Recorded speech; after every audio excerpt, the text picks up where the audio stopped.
Boots Ennis would make Devin Haney instantly regret moving to 147. What's good, everybody? It's your boy, Cardinal Red Sports. Let's talk about it. Alright, y'all. So, a lot of rumors floating around that Devin, the Dream Haney, will make the jump to 147, pursuing bigger fights, bigger money, and championships.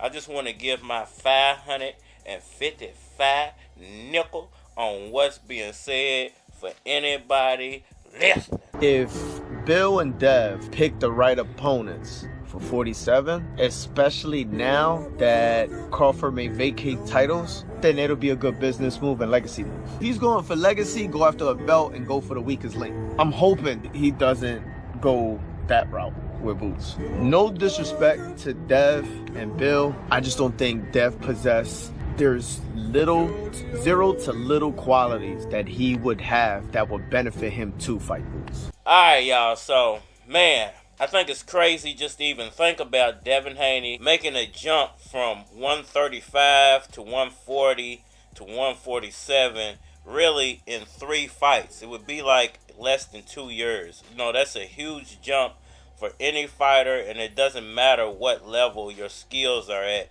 You know, going from 135 to 147 is absolutely crazy. Now, Devin Haney did have a decent enough showing against Regis Prograis, but you could absolutely say that Prograis just didn't show up. You know, that was not a real competition. You know, whether you believe Prograis is the top guy at 140 or not, but he didn't show up in that fight. You know, he didn't come and bring the fight to Devin Haney. I don't think even won one round.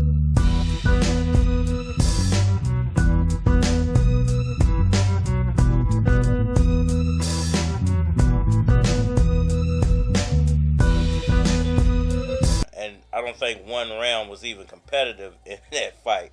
So, you know, for him to go from 135 really to 147 is kind of insane to think about. And not only to make that type of jump, but to jump in the ring with a guy like Boots Ennis. That's not the image I'd like to portray here tonight. This is somebody we're touting as competition for Earl Spence and Terence Crawford at 147 or 154. You know, how would Devin Haney actually fare against the top guys at 147? You hand me them there turnip greens, boy. What you saying, bro? Did I stutter? I said hand me the greens, boy. Now, there's a lot of talk about him possibly moving up, maybe fighting a guy like Cody Crowdy, Rashidi Ellis, you know, maybe even a guy like Stanionis, Keith Thurman. But I even think that those guys would be a problem for Devin Haney, you know, let alone him trying to get into the ring with a guy like Jaron Boots Ennis. You know, it's funny to even think about it. It's funny to talk about it, but it could be a possible reality. Now, who would he actually fare the best with at 147? Yeah. I think if you put him in there with, you know, some up-and-coming fighters, some Rashidi Ellises, you know, some Cody Crowleys, maybe even a guy like Stanionis, he could possibly pick up a victory and then go challenge some of the top names, the Keith Thurmans, the Boots Ennises, possibly a Terence Crawford if he holds on to those titles and doesn't drop them, which I think he's going to actually get stripped of those titles, but different story for a different day. But I think if you started him off slow, he has a better shot of actually making some noise at 147. But if you go from, you know, 135 to, you know, that Regis Prograis fight, which wasn't very well, to a 147 fight with Boots. What is it that all these great boxers have in common? They all kick my... Boots Ennis is going to make him instantly regret that decision. And I think it would be the quickest move up and the quickest move right back down in weight we've probably ever seen in the sport of boxing, because not only would Boots beat him, I think Boots would beat the 147 thoughts out of Devin Haney's head. And it's a strategy behind that, because I figure if I only got one tooth, they can't focus in on all my teeth and knock them out. And he would never return to to 147 pounds. There's levels to this game, man. And I'm not saying that Devin Haney is not talented enough to be a 147-pound fighter. I'm saying Devin Haney's not talented enough to make that big of a jump to go from 135, 140, one fight, and then straight into a Jaron Ennis or a Terence Crawford or even an Earl Spence fight. That's ridiculous to even think about. Now, I've heard rumors about him fighting Keith Thurman at 147. As much as Keith Thurman hasn't been in the ring at 147 in a long time. I think he's only had 0 fights since the Manny Pacquiao fight at 147, because I think the fight that he had with Mario Barrios was at 154. His last fight was actually at 154. It wasn't at 147. So the problem I have with that would be the fact that Keith Thurman is a true 147-pound fighter. He's actually big enough to be a true 154-pound fighter. So how would Devin Haney kind of fare against that size? I don't think that's the fight to go right up to 47 and fight. But I also appreciate the fact that he even like, yo, if it's right, let's do it. I ain't mad at that. It's boxing. It's just because this is where the pressure is, right? The pressure is on making interesting fights. It might be crazy, but if it make you go, ooh, people going to tap in, spend their money to watch. And that type of power, somebody who's really meant for those weight classes versus a guy who moved up from 135 pounds. Yeah, we saw Terence Crawford did it, and he had some success doing that.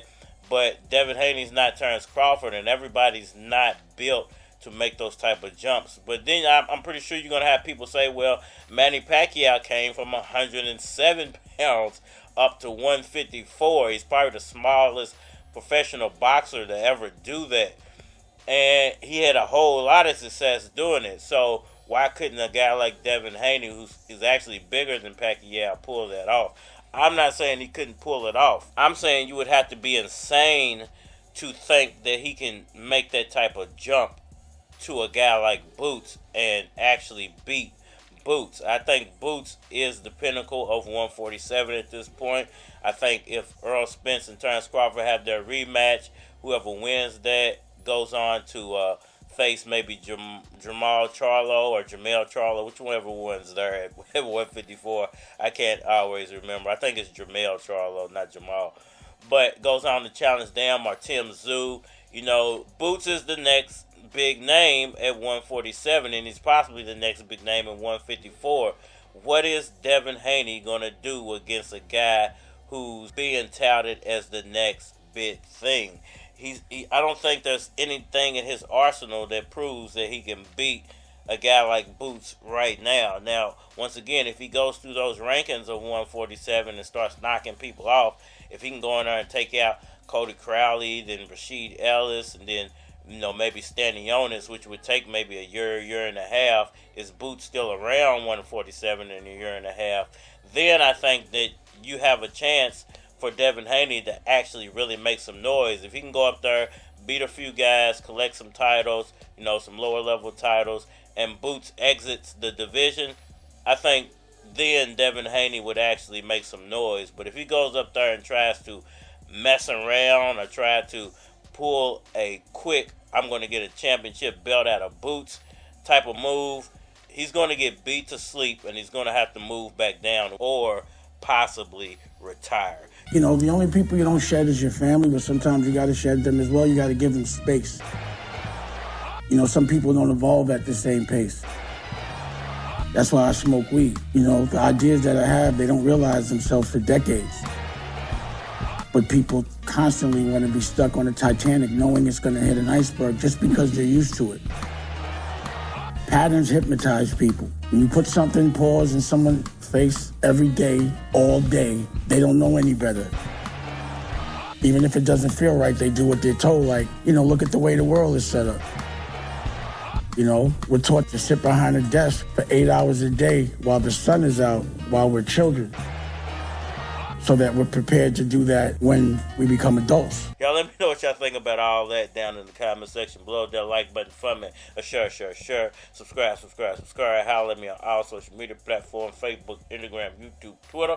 But you're more than likely to get a response on the tubes or holler at me over there. If you want to collabo, feature a product or your channel on my channel, feel free to hit my Gmail because it is a flock of cards at gmail.com.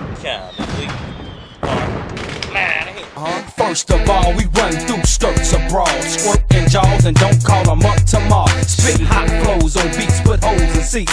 Catch me at the club throwing Bozy teeth like I'm Monday Night Raw in the form of crooking. In my kitchen, you can smell the rocks I'm cooking. Plus I'm stone cold and I stay Triple H. That's hitting up hoes that hate, and I never spit flows to fake. That fuck niggas get thrown in lakes. Can't count how many bones I break when I blast K's. I make your house an ashtray. On a sad day, come on the block and act gay. We know for hitting these bras up with long lumber. I for more digits than 1-800 phone numbers. It's Louis Keys, I can put the block on the map. While y'all bitches still shop at the Gap, my nigga. Let's beef with them, they pack heat with them. Y'all mad because y'all chicken heads street with them. Look at spotless, we get them hoes topless. Y'all not this, and ain't no way y'all gon' stop this. So let's go, nigga. Let's go, let's go, let's go, nigga. Let's go, let's go, let's go, let's go, let's go, let's go, let's go, let's go. Whoever fucking with Mike is risking his life. I'm the one convincing your wife to sit on the pipe. Look, I'm 1,000 degrees, stay out for my cheese. Any chick with me, I recommend pass to the knees and allow with the G. Sauce one, making the green. Boy running Louisville slugger, breaking his spleen is a penalty. Niggas gonna remember me. Enemies, I put them under Kentucky like Tennessee. Coming to drop, so it ain't hard to get dames. Niggas skating on blades like it was the X Games. Except it ain't no ramps, just player haters and tramps. Mad because my honey spoke shine like lamps. We tight like cramps, and y'all boys can't stretch it. My bullets are contagious, you fuck with me and you catch it. Anybody want static, we gon' straighten that out. When they catch a size 12, boom, straighten them out. Let's beef with them, they pack heat with them. Y'all mad because y'all chicken heads freak with them. Look at spotless, we get them hoes topless. Y'all not this, there ain't no way y'all gon' stop this. So let's go, nigga. Let's go, let's go, let's go, nigga. Let's go, let's go, let's go, nigga. Let's go, let's go, let's go, let's go, let's go. Call me Hershey, all I get hugs and kisses. Put condoms on my legs and just run through bitches. And I ain't stunting that man, I'm never panicking. Keep rubber on my dick like I'm sticking a mannequin. Hitting your girl whenever she ain't on the rag. Leaving fuck boys that brag tag the shit bags. Y'all play it out like polka dot stripes and plaid. Make a widow in the morning out your wife and dad. I'm what you get when you mix ice trays with flames. Cool ass motherfucker with that hot ass game. And all black with chrome like a Oakland Raider. Nigga couldn't deal with it if it worked in Vegas. Niggas know when I come through, the Iceman come up. Keep lips on my dick like mistletoes on my stomach. So come on, let me know if you won't beef. If you do it means you don't want teeth, my niggas. So let's beef with them, they pack heat with them. Y'all mad because y'all chicken heads freak with them. Look at spotless, we get them hoes topless. Y'all not this, there ain't no way y'all gon' stop this. So let's go.